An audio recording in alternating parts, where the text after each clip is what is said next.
Hello, I'm Pam Kerruish and I'm the person who instigated the public meeting to talk about these wonderful crosses. Hello, I'm Claire Faulds. I'm one of the church wardens here at Maughold. Yes, I'm Marinda Faragher. I'm one of the Blue Badge guides on the island, used to bringing people to the Maughold old Christian monastic site here.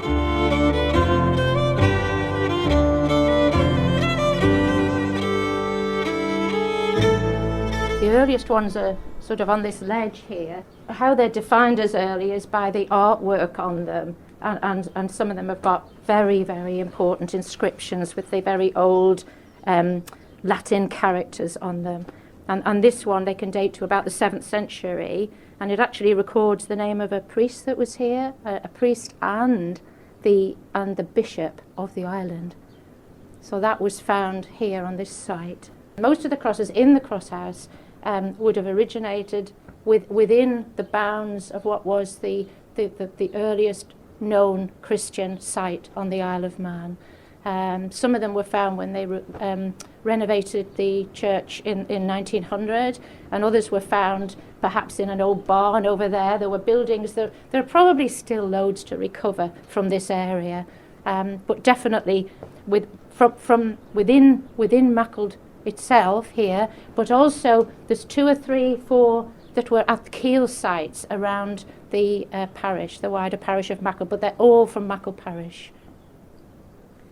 Well, there's one just behind you there, and that's got lots of other symbols on it. This is a marvellous cross, isn't it? This stood on the village green for many years and was getting vandalised. Children were climbing up it and throwing stones at it and this sort of thing.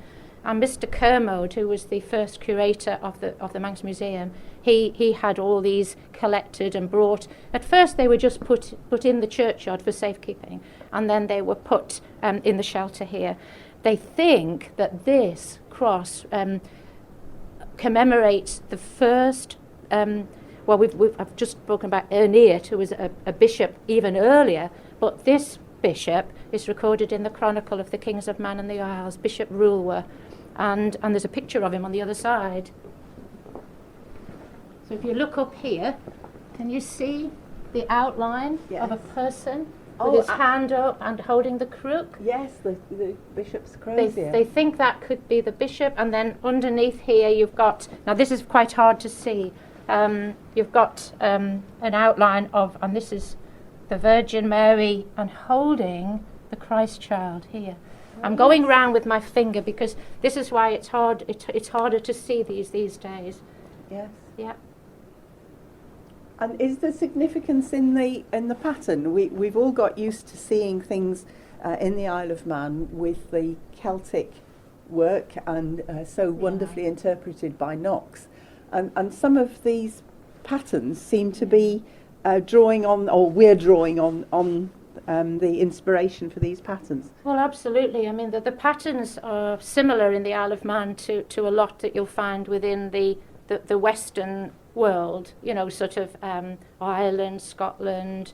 They're all very, very, very similar patterns, but very, very important to the culture of the island. Is there anything more that links it with the mythology, the Norse mythology? Yes, the Norse. Now, down in Maughold here, these are important for the early Christian story. Yeah. That's important to say. That's why this place is so important. There's a couple of crosses that link into the Norse period, and so you've got you've got the early Christian crosses from the 7th century over there, and then you've got a later piece of cross here, which actually came from Ramsey. So this is the only piece that's been brought here for safekeeping from outside the parish that I'm aware of. There aren't any others. And this is the Norse story, the Sigurd story, was told on these crosses from this period. And you'll find them at Andreas and Jerby and Michael. But this, you see, you've got Loki here. You can see the outline of a person. Can you see his little mouth? And there is, and he's throwing a stone at an otter. Here's the otter, the outline of the otter. There's his tail, and the otter's got a fish in his mouth. There's the fish. And up here a part of the horse called Grani. You'd have to know the stories, the myths. Yes. And they think, again, very, very important piece of cross. They think this might be the slab that formed the old, in Ramsey you have the old cross. Yes. Yeah, have you heard of the old cross in Ramsey? And it was found as a lintel in a house in Ramsey when they took down Old Ramsey, the streets of Old Ramsey, Yes. South Ramsey. They think this might have been possibly a memorial to Olaf. Olaf was murdered one of the kings of Man, murdered in Ramsey. This is what the importance of these crosses are, because they've all got a story. We don't know the whole story yet, but they're used for research. And the one I researched is on the back wall there. This is probably 12th century, and it's a runic inscription. You can see the runes along there. And it says, Christ, Malachi, Patrick and Adamnan, but of all the sheep is John priest in Cornerdale. And this was found up at the top near the keel up the Corriny Valley. And I was interested in it because I live in Cornerdale. I live in the top end of the parish. And the priest, John the priest, was at Maughold here. And this was the other slab that he carved, which was found in the church. And this has got a runic inscription on it too. And it says John the priest carved these runes. So I was interested in what was going on. And the thinking is that it was just at the start of the parish system. And the priest here was saying, come on, I'm your priest too. I care about you. This is come to Maughold, or I'm not sure how. You see, this is the importance of research, is that it's ongoing all the time, and people are changing their minds on the significance of these things. So, am I right in thinking that in some ways these are the best written records that we have from that time, because there aren't paper records? No, they're the only so written records. You've got the stories commemorated in the carvings, or the even the personalisation from John the priest, and using different alphabets according to the era and the different symbolism that they would have understood, where we would rely on either paper or electronic means of communication. You're right, Claire. That's the importance of them. A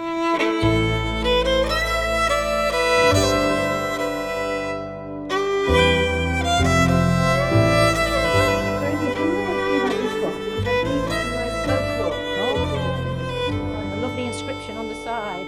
I'll tell you about the folklore first. You can see these bosses on it. These are the bits that stick out. There were 5 originally.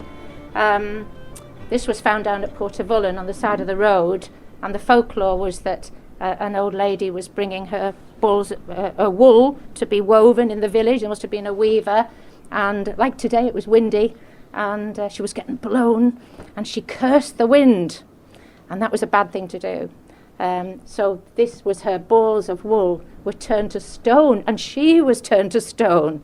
So now, do you believe that? Her and her It 5 could be. balls of wool. Yeah, there That's we are. wonderful. But again, for research purposes, a couple of things. One, it's very, very similar to Whithorn, to what was going on.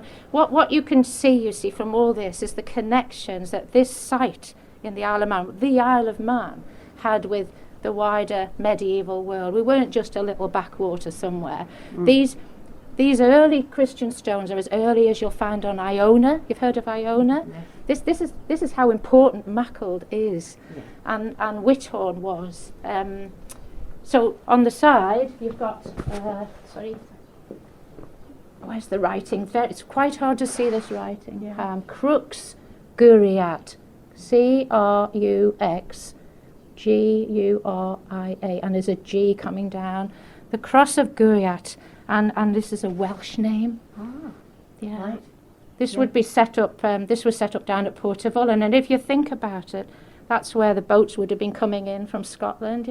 This site can be easily reached from Scotland. Now, Portavullen, I think, fits with some of the ancient stories about the invaders coming to attack the monastery here, and there being a battle approximately a mile from Maughold, which about fits with Portavullen too, so that would make sense. It would make sense. Yes, it would, Claire. That's in the Chronicle, isn't it? Documented 12th, 13th century.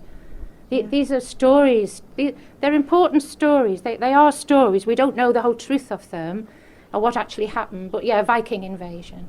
Yes. Yeah, this was an important monastic site. I mean, Vikings did invade, and Yeah. they wanted to carry off treasure from here. And this was a rich site. We know it was a rich site because of they were able to pay people to come and carve these crosses. It was that the writing on them is very, very similar to what you found in manuscripts, Irish manuscripts, like the Book of Kells and that sort of thing. There were top people here. Yeah. Would those people who'd come to carve the crosses, would they be local people, or would they be artisans who came in and worked perhaps here and in Whitthorne and in Travelling other... around. Yes. Probably travelling around, Right. travelling in boats. We could Right. easily get here Yes. by boat. That Yeah. these represent the highest skills of the era. And we were central. I mean, if you think about the Isle of Man, right in the middle of the Irish Sea, and you've got all the culture coming from Ireland, Scotland, Northumberland. Some of the names on these crosses, and I'll show you another name in a minute, they're British names. Yeah. So you would get this big kingdom of what is Northumbria, which stretched right down to where the Wirral is now, that sort of very north. These were big, and the crosses, we looked at horses, there's horses and riders on a cross here, and these are found on crosses in Northumbria. So there were people travelling huge distances around to and we don't know. I mean, this is the exciting thing about Maughold. There's a lot to be found out. There's never been an archaeological dig on the site, a modern archaeological. Whether it'll ever happen, because of course there's modern graves here, but there's so much yet to find out. And this is why the crosses are important, because this is the knowledge that we have to date. And they're very beautiful. Yeah, they're Yes. very beautiful. Beautiful and so They're still skilled. works of art, Yes, aren't they they? really are. The artistry is amazing and always takes my breath away. Can I just show you one which people, you probably wouldn't look at this because it doesn't look, it's been, you see all the white marks, the paint. This is actually a plaster cast. It's a plaster cast. So, from about this was found, the original one was found in about 1940s, 50s, up near the East Gate. Now, if anything is found in more recent times like that, they're taken to the museum. So the original one is in the museum, but this is very important because in the middle of it is a little panel, and it says Bran Hui. You've got a name, Hook Aqua Derivavit, which means Bran Hui took off water to this place. In other words, we've got a name of a person, which is a British name, constructed somewhere to put a water supply to the monastic site. Right. And he was commemorated. He deserved to have a commemoration. Amazing. And it is amazing. Just part of it's not all here, but as I say, the original's in the museum. But this again shows that this was a monastic site. This is the importance of it, and the water supply would have come in over there. It's quite close to where the well is now. Of course, the keels bear that out, don't they? The fact that it was a monastic site. Oh yes. And there are how many in the churchyard? There's 4 keels and 1, 2, 3. There's the site of a 4th there. That's not. And probably one under the current church. That's right. That's right. I mean, Kermode records, I think, it being as a site of 5 keels. Right. Yeah.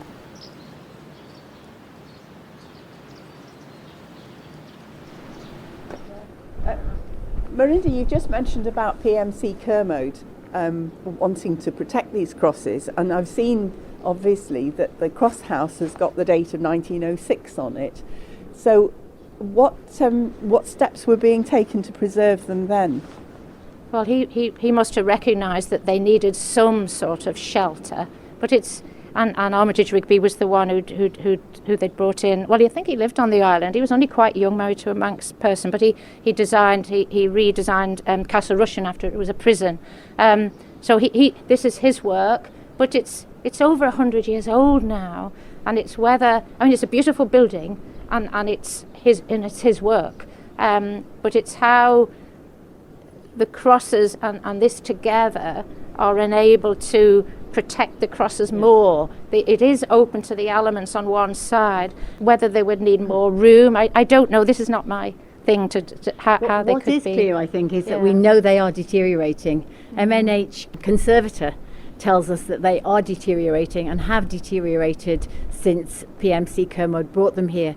And of course the explanations, if you don't have Marinda here to tell you about the crosses, are very, very difficult to access. By the time you've found out that there is a board with information, you, if you find that out, you have to go back and forth from the board to the crosses to try and interpret what you're looking at, which is very, very complicated. And I, for one, have appreciated very much Marinda's expertise this morning. I hope as a result of the discussions that are ongoing at the moment and really being focused, and that we'll be exploring more as a result of the requisition meeting, Absolutely. that we can come up with a 21st century way of preserving and conserving and displaying and promoting. I personally think that this site at Maughold needs a lot more promotion as the earliest, most eminent early Christian monastic site on the island. Yes. There's a lot could be done here. And again, I think that's probably of national importance. Yeah. And it would be lovely to re-establish what we've just been talking about, links with places like Kells and St Ninian's in Whithorn and Iona, and sort of get people thinking of them together. Yes. and promoting each other, Yes. but above all things, driving Maughold to its deserving place at the top. And we've got St Maughold's Well up there. You know, Yeah. there's a lot here, It's and we time. just need to do more. Yes. Yeah. It's time Maughold got the place in the sun that it deserves, I think. Absolutely, yes. Well, that's 3 of us on board anyway.